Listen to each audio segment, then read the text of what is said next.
ఎక్కి కూర్చోవాలి. అప్పుడు అర్థమైంది ఏంటంటే ఇక్కడ ఇంకొక శవం పడి ఉంది, మావయ్యది. ఆ తలకాయని తీసుకుని వెనక్కేసి కాసేపు ఒక 2 సెకండ్లు అలా మావయ్యని చూస్తూ ఉండిపోతారు. నా మొగుడిని ఎందుకో కాపాడలేదని నా అత్త నన్ను అడిగితే నేను సమాధానం ఏమి ఇవ్వాలి?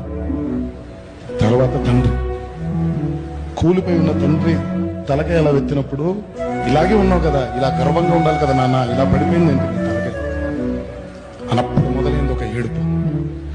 ఆ ఏడుపు మొదలవుతున్న క్షణంలో తనకు అర్థమైంది ఏంటంటే, లేదు ఇప్పుడు నేను ఇలా కూలిపోతే నా తల్లి పరిస్థితి ఏమిటి? మొగుడు పోయాడే, చేతి కింద కొడుకు పోయాడే, నిన్నెక్కించుకోవడానికి కదరా వచ్చింది.